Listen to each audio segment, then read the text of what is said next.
আন্দোলনের সূচনা হয়েছে, শেষ হয় নাই।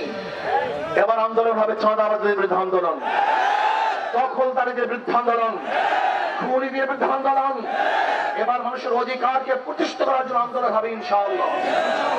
আসুন, যেরকম ঐক্যবদ্ধ ভাবে ফ্যাসিস্টকে দেশ থেকে তাড়াতে ভাগাতে বাধ্য করেছিলাম, আমরা ইনশাআল্লাহ ঐক্যবদ্ধ ভাবে যদি আবারও রাস্তায় নামি, তাহলে চাঁদাবাজদেরকে বাংলাদেশে উৎখাত করতে ইনশাআল্লাহ সক্ষম হবে, কোনো সন্দেহ নাই। ঐক্যতা হবে, এক থাকতে হবে, এক মেজাজ থাকতে হবে।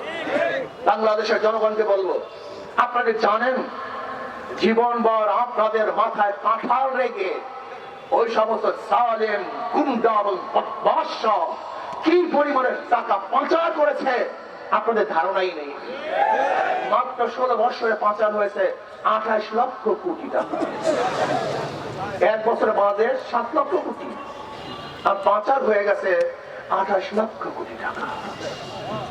কুড়িগ্রামবাসী আপনারা জানেন বাংলাদেশের যত অর্থনীতি, বাংলাদেশের যত মানুষের কাছে যত টাকা, এই পরিমাণ টাকা মাত্র 20 ফ্যামিলির কাছে।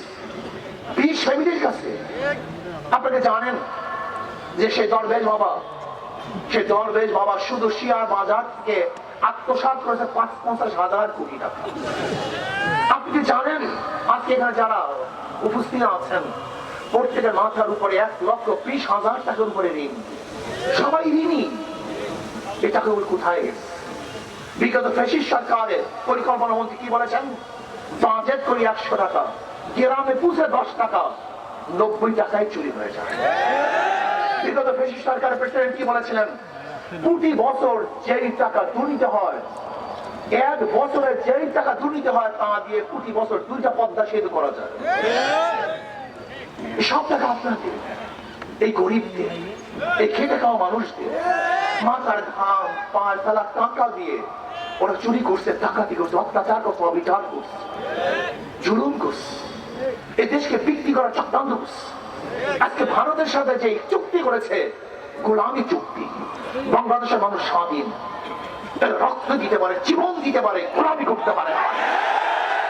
ভারতের সামনে কোনোদিন বাংলাদেশের মানুষ মাথা নত করবে না, গোলামী চুক্তি করবে না।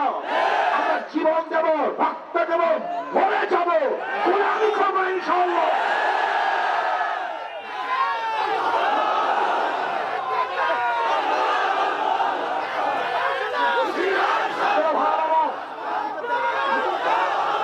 আজকেও যারা ভারতকে সাথী নিয়ে ক্ষমতায় যেতে চান, শুনে রাখুন স্পষ্ট বক্তব্য, বাংলাদেশের বুকে যারা ভারতের দালালি করবেন, ভারতের সাথে হাত হাত করে ক্ষমতায় যাওয়ার স্বপ্ন দেখবেন, বাংলাদেশের প্রত্যেকের নাগরিক ঐক্যবদ্ধভাবে সেই ভারতের দালালদেরকে বাংলাদেশ উদ্ধার করে ভারতে পাঠিয়ে দেবে ইনশাআল্লাহ। বাংলাদেশে কোন ভারতের দালাল এবং বিদেশি দালালদেরকে সহ্য করা হবে না, সহ্য করবো না।